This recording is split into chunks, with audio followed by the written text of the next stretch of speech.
খালি উঠালাম, আমাকে বিরক্ত করা। স্টেজে আগামী থেকে নিয়ম করবেন, স্টেজে উঠতে 500 এটা কেমন হয়? তাহলে কমিটির একটা এক্সট্রা আয় হইল। আর যে সেই লোক উঠবে না 500 টাকা দিয়ে উঠার মতো লোক তো কম। আর যে উঠবে একবার তার তো ছাড় পোকা কামড়াইলেও সে নামবে না। 500 টাকার একটা ধাক আছে না, এটা ভালো। সব বাড়িতে শুধু আপনার বিভিন্ন রাজনৈতিক মতের বিভিন্ন মাসলাকের আছেন লোক, মতভেদ থাকুক ভাই, রাজপথে থাকুক, আপনার মাদ্রাসায় থাকুক, আপনার খানকায় থাকুক, তিনটি স্বার্থে আমাদের এক হতে হবে। যদি এক হতে না পারেন তাহলে বলে রাখবেন বাংলাদেশ জাহান্নামের কিনারায় পৌঁছে গেছে। ও বসরাবাসী, আল্লাহর কোরআন নিয়ে সমালোচনায় লিপ্ত হয়ো না, কোরআন নিয়ে ঝগড়া করো না, আর পর্যাপ্ত ইলম ছাড়া কোরআনের ব্যাখ্যা করো না। কারণ আমি আমার দাদা নূর নবীজি মুহাম্মদ সাল্লাল্লাহু আলাইহি সাল্লামের নূরের জবান থেকে শুনেছি, তিনি বলেছেন যে ব্যক্তি ইলম ছাড়া কোরআন থেকে কথা বলল, ব্যাখ্যা করলো, সেই হতভাগা যেন তার জায়গাটা জাহান্নামে নির্ধারণ করে নেয়। তারপর তিনি লিখলেন, বসরাবাসী, সামাদ শব্দের ব্যাখ্যা আমার করার দরকার নাই। আল্লাহ নিজেই সূরা ইখলাসে সামাদ শব্দের ব্যাখ্যা করে দিয়েছেন। সামাদকে লাম ইয়ালিদ ওয়া লাম ইউলাদ, যিনি কাউকে জন্ম দেন নাই, তিনি নিজেও কারো থেকে জন্ম হন নাই। ওয়া লাম ইয়াকুল লাহু কুফুয়ান আহাদ, আকাশ ও জমিনে যার কোনো সমকক্ষ নাই, তিনি আল্লাহ, তিনি আহাদ, তিনি সামাদ। সাদাকাল্লাহুল আযীম ওয়া সাদাকা রাসূলুহুন নবিয়ুল কারীম ওয়া নাহনু আলা যালিকা মিনাশ শাহিদিন ওয়াশ শাকিরিন ওয়ালহামদুলিল্লাহি রাব্বিল আলামিন। ও মিয়া, তোমরা দাঁড়াইছো কেন? এদের মুনাজাত লাগে না, এরা তো আউলিয়া কেরাম। আমাদের তো লাগবে, আমাদের তো গুনাহ মাফ করতে হবে। কি বলেন? চেয়ারম্যান সাহেব তো খুব কষ্ট করলেন, বসলেন। আলহামদুলিল্লাহ, আমি দেখি চেয়ারম্যান মেম্বাররা এসে বক্তৃতা দিয়া ভাগে, আর আমাদের চেয়ারম্যান বসছে। আমি দোয়া করি তার জন্য, আল্লাহকে সফল। দাঁড়াইছো কেন? দাঁড়াইছো?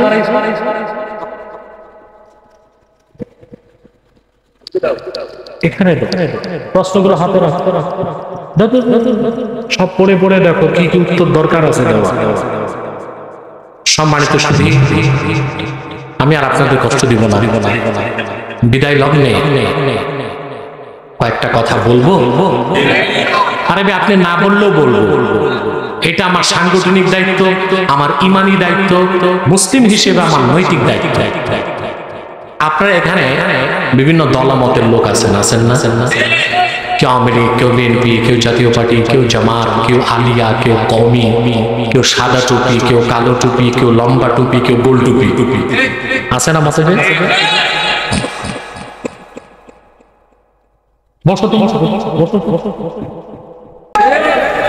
বাংলাদেশকে রক্ষা করতে পারবেন। আর বাংলাদেশ রক্ষা করার সবচেয়ে বেশি ক্ষমতা রাখে এই দেশের মুসলমানেরা। বিদেশিরা আসবে, সাময়িক সমাধান করবে, কিন্তু প্রকৃত টেকসই কোনো কল্যাণ মুসলমানের পক্ষে তারা করবে। যেমন আমেরিকা সিরিয়াতে গেছে সমাধান করতে, সমাধান হয়েছে না, সমস্যা বাড়াইছে। আমেরিকা হস্তক্ষেপ করছে আপনার লিবিয়াতে, সমস্যা হয়েছে, সমাধান হয়েছে না, সমস্যা বাড়ছে। এক জায়গায় যায় সুবিধা করতে পারেনি আফগানিস্তান। এমন থেরাপি তালেবান দিচ্ছে, নির্ধারিত সময়ের আগেই তল্পি তল্পা নিয়ে 7 সমুদ্র পাড়ি দিয়ে আমেরিকা পালাইছে। সবার সাথে পারছে, তালেবানের সাথে পারে নাই কেন?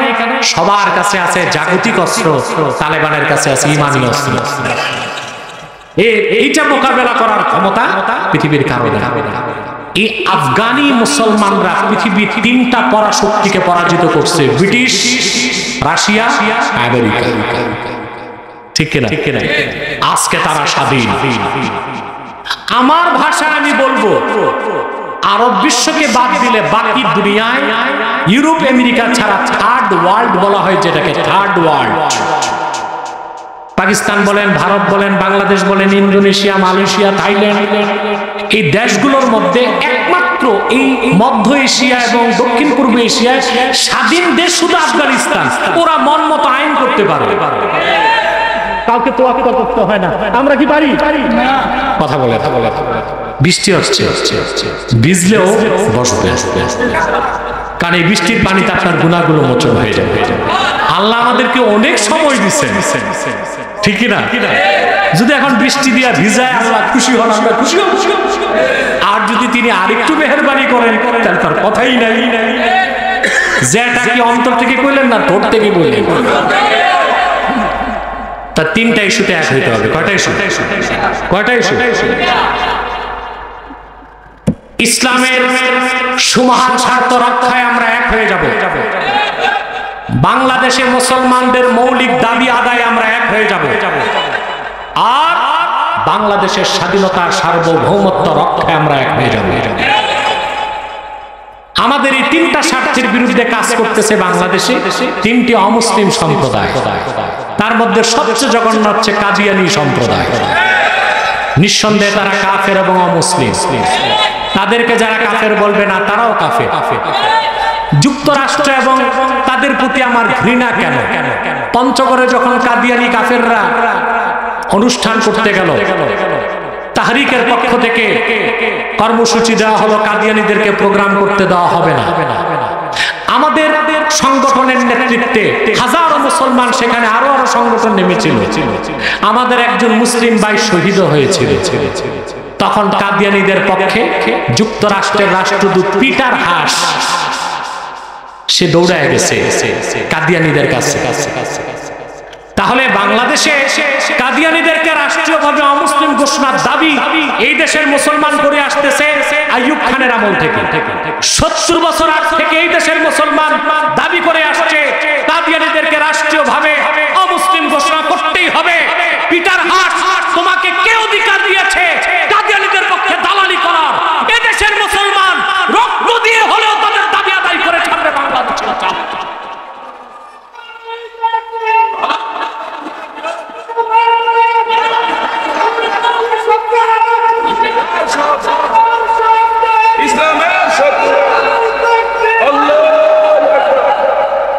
ইউনূসকে সুদখোর বলায় অনেকে খেপছেন আমার বিরুদ্ধে। আরে ভাই, সুদখোরকে সুদখোর বলছি, দেশে সুদখোর কে না, সবাই সুদখোর। পার্থক্য হচ্ছে একটা সুদখোর আর একটা সুদের কারিগর। ইউনূস হচ্ছে সুদের কারিগর। শুধুমাত্র 10 বছরে 33 লক্ষ বাঙালিকে সে সুদখোর বানিয়েছে। সুদ খাওয়া, সুদ দেওয়া এক জিনিস, আর মানুষের ঘরে ঘরে রক্তের ফোঁটায় ফোঁটায় সুদ মিশায় দেওয়া, ওই রকম জঘন্য সুদখোরের বিরোধিতা করায় যারা আমার বিরোধিতায় লিপ্ত হয়েছেন, আল্লাহর গজবে বাকি নাম নিশানা আপনাদের মুছে যাবে ইনশাআল্লাহ। বেটা, ইতিহাস জানো, গ্লোবাল পলিটিক্স জানো। যুক্তরাষ্ট্রকে দাওয়াত করে আনলে সমস্যার সমাধান হবে কে বলেছে? যুক্তরাষ্ট্র বাংলাদেশে একবার আসলে সেন্ট মার্টিনে ঘাঁটি করবে। মায়ানমারের চীন প্রদেশ, ভারতের মিজোরাম, বাংলাদেশের বান্দরবন, খাগড়াছড়ি নিয়ে একটা খ্রিস্টান স্টেট করতে চাচ্ছে আমেরিকা। সেজন্য সে বাংলাদেশে আসতে চাচ্ছে। অতএব দেশের একটা অংশ খ্রিস্টানদের হাতে তুলে দিয়ে সমাধান হতে পারে না। এদেশের রাজনৈতিক সমস্যার সমাধান করতে এদেশেই প্রচুর আলেম ওলামা, পীর মাশায়েখ আছে। রাজনৈতিক ঐক্যের ভিত্তিতে আমরা আমাদের সমাধান করব। সেজন্য মার্কিনীদের প্রেসক্রিপশন আমাদের মেনে নেওয়া উচিত হবে না। আমি কাউকে ছাড়ি না। প্রধানমন্ত্রী যখন ভুল কথা বলেছে আমি তার ভুল ধরেছি, যখন যে ভুল করেছে আমি তার ভুল ধরেছি। আমরা দালাল না, দালাল তোমরা হতে পারো। আমরা দালাল হবে কেন? আমরা তো সেই বংশের সন্তান যে আব্বাসীরা অর্ধেক পৃথিবী শাসন করেছে 550 বছর। তারা দালাল হয় না। তোমরাই যারা শূদ্র, হত্র, ব্রাহ্মণের উত্তরসূরি, আমার পূর্বপুরুষের কাছে ইসলাম শিখেছো, তোমরাই দালাল হতে পারো, দালালি করতে পারো। আব্বাসী বংশের সন্তান সব বাংলাদেশ হাতে তুলে দিল, দালাল হয় না, হবে না। আমাদেরকে সাবধান হতে হবে। কাদিয়ানীরা নিঃসন্দেহে কাফের এবং অমুসলিম, তাদেরকে যারা কাফের বলবে না তারাও কাফের। তাদের অমুসলিম ঘোষণার দাবিতে আমাদের ঐক্যবদ্ধ হতে হবে। রাজি আছেন? দ্বিতীয় আরেকটা ফেরকা আমাদের স্বার্থের বিরুদ্ধে কাজ করছে, এটা হচ্ছে খ্রিস্টানদের ঈসাই তরিকা। খ্রিস্টানরা আরেকটা দল বের করছে মুসলিম নামে, এর নাম ঈসাই তরিকা। এরা কয়েক লক্ষ বাংলাদেশিকে খ্রিস্টান বানায় ফেলছে বাংলাদেশে। তৃতীয় আরেকটা ফেরকা যারা আমাদের বিরুদ্ধে কাজ করছে, এটা হচ্ছে হিজবুত তাওহীদ। আসলে এটা হিজবুত তাওহীদ না, হিজবুত শয়তান। এই তিনটা মুসলিম সম্প্রদায়ের বিপক্ষে আপনারা ঐক্যবদ্ধ থেকে বাংলাদেশে কাজ করে যাবেন ইনশাআল্লাহ। বাংলাদেশ, এই বাংলাদেশ মুসলমানের রক্তে অর্জিত একটা দেশ, ঠিক কিনা বলেন? আপনারা যদি ঐক্যবদ্ধ থাকেন, সকল কাফের মুশরিক রামবাম নাস্তিকদের সমস্ত নাম ও নিশানা নিশ্চিহ্ন করে আমরা বাংলাদেশকে নিরাপদ রাখতে পারবো। এবং এটাই হচ্ছে সত্য, চূড়ান্ত সত্য। বাংলাদেশ ইসলামের বাংলাদেশ ছিল, আছে, আগামীর বাংলাদেশও ইসলামের বাংলাদেশ থাকবে ইনশাআল্লাহ। সকল দলকে এক হতে হবে, সকল মাসলাককে এক হতে হবে। কওমি আর আলিয়ার দ্বন্দ্ব মাদ্রাসায় থাক, ময়দানে যেন না থাকে। গোল টুপি লম্বা টুপির দ্বন্দ্ব যার যার মাসলাকে থাক, ওইটা ময়দানে দেখাবেন না। আমরা তিনটি স্বার্থে এক হইতে চাই। রাজি আছেন ইনশাআল্লাহ? আল্লাহ আমাদেরকে কবুল করুন, মঞ্জুর করুন, বলুন আল্লাহুম্মা আমিন। প্রচন্ড বৃষ্টি হচ্ছে, আমি পাগড়ি দিয়ে মুনাজাত করে দিচ্ছি, উঠবেন না কেউ, চুপচাপ বসে থাকেন। পাগড়িটা জবাল রাদিয়াল্লাহু তাআলা আনহু ওনার ছাত্র হেলাল বিন আসওয়াদকে একদিন ডেকে বললেন, ইজলিস বিনা নুমিন সাআতান, আসো আমরা একটু বসি একসাথে, কোরআন হাদিসের কথা বলি, জিকির ফিকির করি, আর আমাদের ঈমানটা বাড়ায় নেই। সুবহানাল্লাহ। মুআজ বিন জবল রাদিয়াল্লাহু তাআলা আনহু এই কথাটিকে ইমাম বুখারী সহিহ আল বুখারী কিতাবুল ঈমানে তারজামাতুল বাব কায়েম করতে যে উল্লেখ করেছে, বদরুদ্দিন আইনি রাহমাতুল্লাহ ব্যাখ্যা করেন, যখনই মানুষ জিকির ফিকিরে বসে, কোরআন হাদিস শোনে এবং শোনায়, তাদের ঈমান বাড়তে থাকে। সুবহানাল্লাহ বলতে এত কৃপণতা কেন? ঈমানের নূর যত বাড়ে, ইয়াকিন তত বাড়তে থাকে। তাহলে কোরআন কারীমের মাহফিলে আসলে যে ফায়দা, সারা বাংলাদেশ বেচে দিলেও কি ওই ফায়দা অন্য কোন জায়গায় সম্ভব হবে? সুবহানাল্লাহ। এই যে আসলেন, বসলেন, তাতে আপনারা খুশি? সবচেয়ে বড় পাওনাটা পাবেন মুনাজাতের সময়। সুবহানাল্লাহ বলবেন না?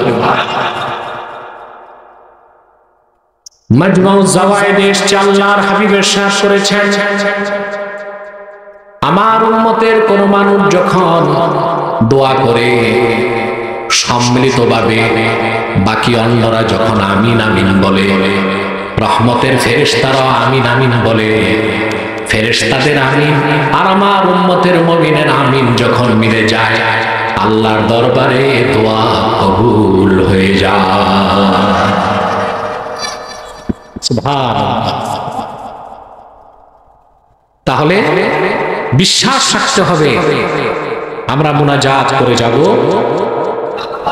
একটা গুনাহ আমলনামায় থাকবে না, নিষ্পাপ হয়ে বাড়ি যেতে পারবে। এতে আমরা খুশি না বেজার?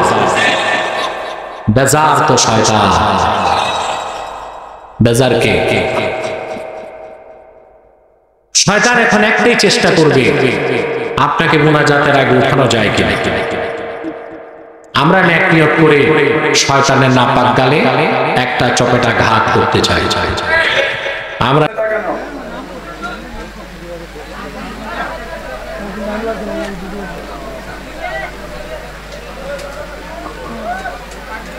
এখন পাগড়ি নিচ্ছে মোহাম্মদ আরিফুল ইসলাম, পিতা আমিনুল ইসলাম, শাহরাস্তি থানার, চাঁদপুর জেলা শাহরাস্তি থানা।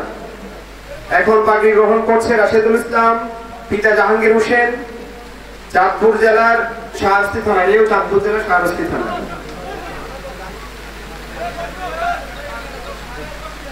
এখন পাগড়ি গ্রহণ করছে আমাদের ডক্টর এনায়েতুল্লাহ আব্বাসী সাহেবের কাছ থেকে মোহাম্মদ রাকিবুল হাসান, পিতা কাজল মিয়া, কিশোরগঞ্জ জেলার করিমগঞ্জ থানা।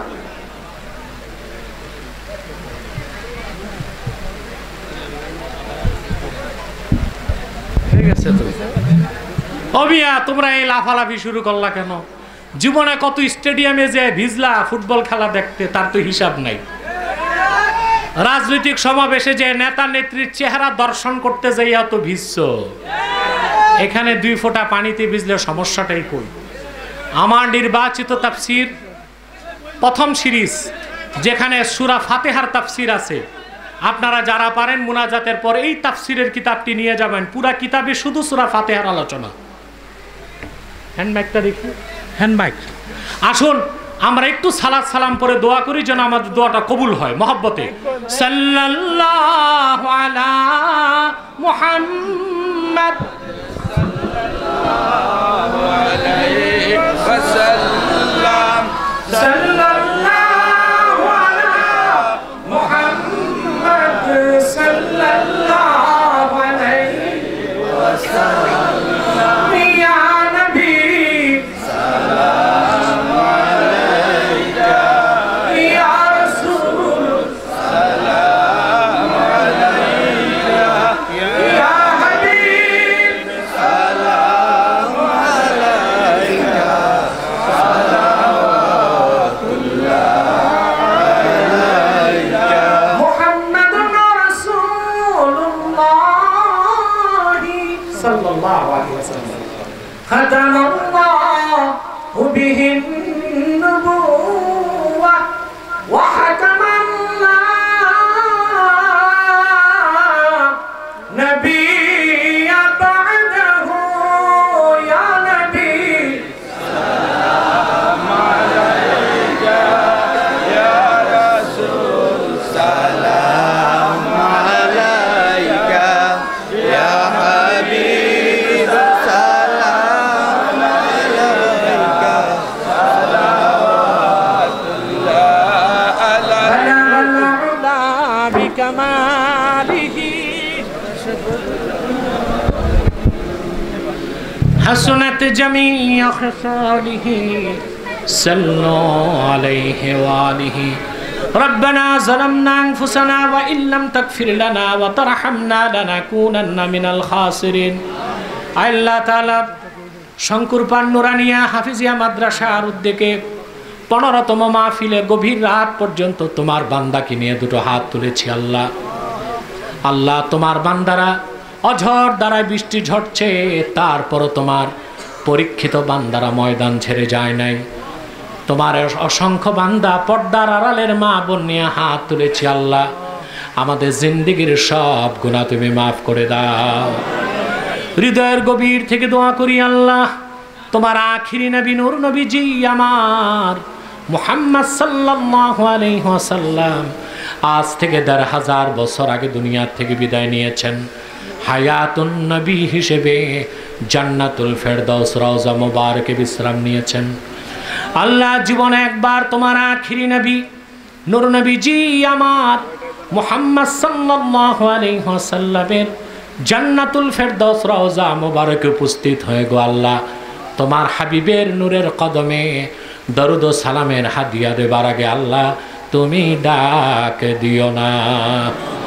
আল্লাহ, একবার বা একাধিকবার যারা সোনার মদিনায় নূরের মদিনায় যেতে পেরেছি আল্লাহ, জীবনে বারবার তোমার আখিরি নবী নূর নবীজি আমার মুহাম্মদ সাল্লাল্লাহু আলাইহি ওয়াসাল্লামের নূরের শহর মদিনাতুল মুনাওয়ারা জিয়ারতের জন্য তাদের কপাল খুলে দাও। আল্লাহ তাআলা রাব্বুল আলামিন, হৃদয়ের গভীর থেকে দোয়া করি আল্লাহ, তোমার আখিরি নবী নূর নবীজি আমার মুহাম্মদ সাল্লাল্লাহু আলাইহি ওয়াসাল্লামের নূরের চেহারা মোবারক স্বপ্নে একবার দেখে গো আল্লাহ, জান্নাত ওয়াজিব হবার আগে তুমি ডাক দিও না। একবার বা একাধিকবার যারা তোমার আখিরি নবী নূর নবীজি মুহাম্মদ সাল্লাল্লাহু আলাইহি ওয়াসাল্লামের নূরের চেহারা মোবারক স্বপ্নে দেখার সৌভাগ্য লাভ করেছে আল্লাহ। জীবনে বারবার দেখার জন্য তাদের কপালটা তুমি জান্নাতি কপাল বানায় দাও আল্লাহ। আমাদের অনেকের বাবা নাই, অনেকের মা নাই, অনেকের বাবা মা একজনও নাই। যত মানুষের বাবা মা দুনিয়ার থেকে বিদায় নিয়ে অন্ধকার কবরে চলে গেছে আল্লাহ, সকল মুসলমান বাবা মার কবরকে আল্লাহ তুমি জান্নাতের বাগান বানায় দাও আল্লাহ। এই মাদ্রাসার জন্য আর মাহফিলের জন্য তোমার যে বান্দারা সহযোগিতা করেছে, কেউ ধন দিয়ে, কেউ মন দিয়ে, আর কেউ আইনি সহায়তা করেছে আল্লাহ, কেউ শ্রম দিয়েছে, সকলের ধনমনকে কবুল করে আল্লাহ এই মাহফিলটা আমাদের নাজাতের জরিয়া বানায় দাও। ভাইরা আমার, একটি মিনিট সময় ছেড়ে দিলাম, চক্ষুটা বন্ধ করুন, দিলটা নরম করুন, মাথাটা নত করুন।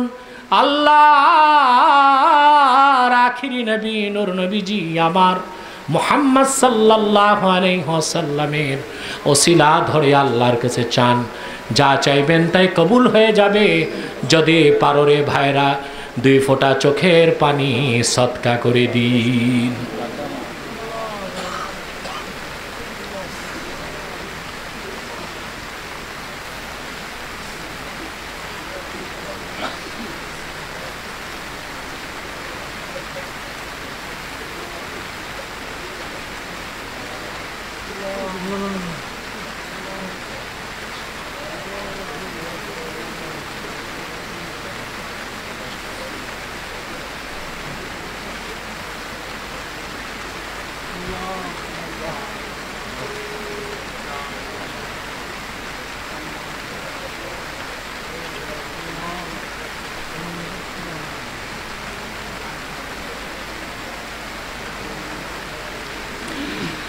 اللهم إنا نتوسل إليك بوسيلة حبيبك المحترم نبيك الخاتم سيدنا إمامنا محمد بن عبد الله نبي الله رسول الله صلى الله عليه وسلم الذي أكملت به قصر النبوة وحكمت لا نبي بعده وأعلنت في القرآن بالبرهان أن محمدا صلى الله عليه وسلم خاتم النبيين والمرسلين قبل 1500 سنة وصلى الله تعالى على خير خلقه نبينا محمد نور الله وعلى آله وصحبه أجمعين برحمتك يا أرحم الراحمين